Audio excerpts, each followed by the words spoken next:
बिस्मिल्लाहिर्रहमानिर्रहीम। तो दोस्तों आज की क्लास में हम सेल्स लेजर्स के बारे में पढ़ेंगे।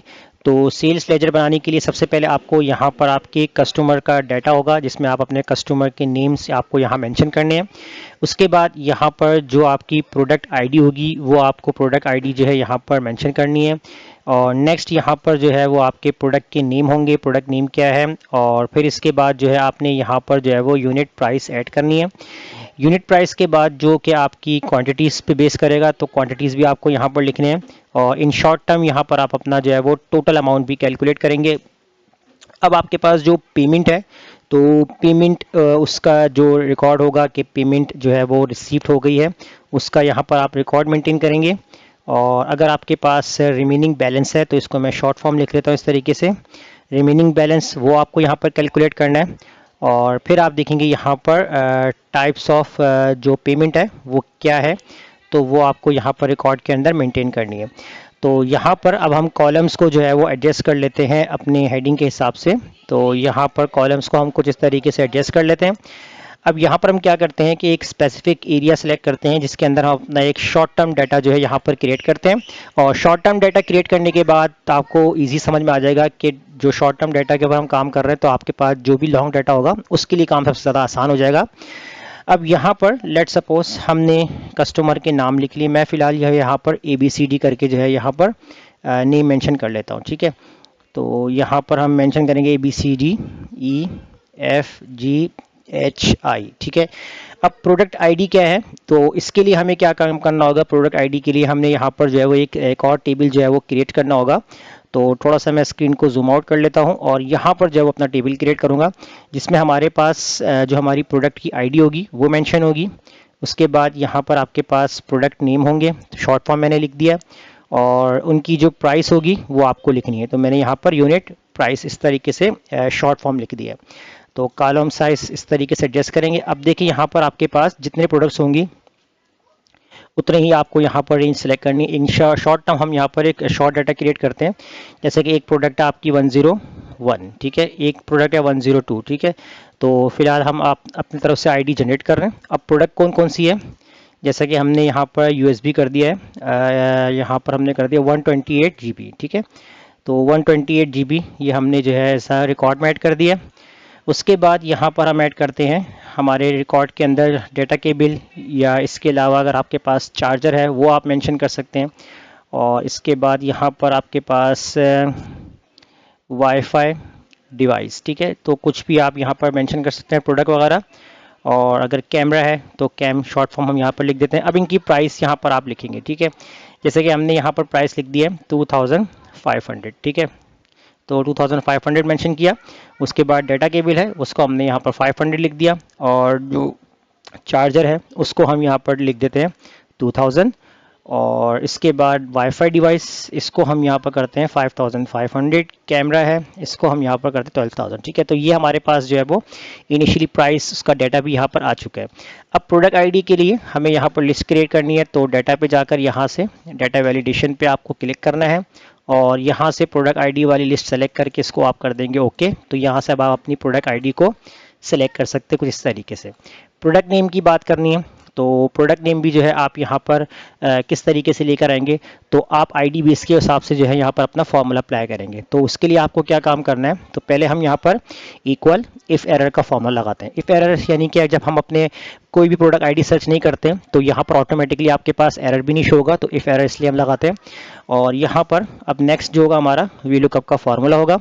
लुकअप वैल्यू के अंदर सबसे पहले आपको आईडी वाला यानी कि ये सेल सेलेक्ट करना है जहाँ पर आप अपनी आईडी सर्च करेंगे, इसको आपने F4 से लॉक करना है, ठीक है। अब आपने F4 प्रेस करना है 1 टाइम, 2 टाइम और 3 टाइम्स, यानी सिर्फ आप कॉलम के साथ इसको लॉक करेंगे, कॉमा लगा देंगे।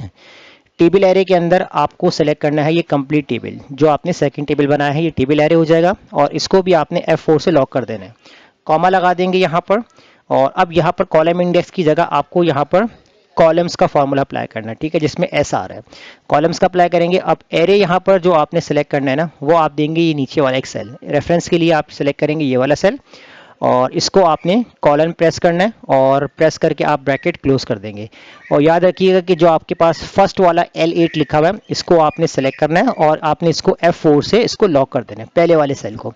और लास्ट में आके आपने कंडीशन बनानी है +1 कॉमा, ये आपका जो है वो फॉर्मूला कंप्लीट हो जाएगा, जीरो लगा देंगे एग्जैक्ट मैच के लिए, एक ब्रैकेट क्लोज हो जाएगा और लास्ट कंडीशंस के अंदर आपने कॉमा लगाकर जो इफ एरर का फॉर्मूला था जो आपके पास ब्लैंक आएगा वो आपको ब्लैंक इस तरीके से अप्लाई कर देना।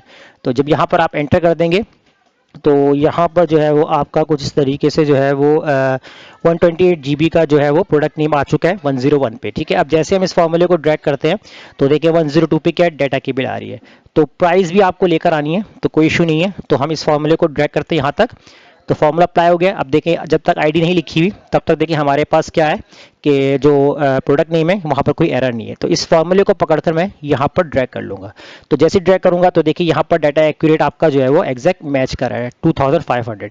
जैसे हम थर्ड आईडी मेंशन करते हैं 105 के अंदर क्या है, कैम है, उसकी प्राइस क्या आ रही है 1200 आ रही है, तो कैम वाली प्राइस भी यहाँ पर एक्चुअल जो है वो आपके पास मैच कर गई है।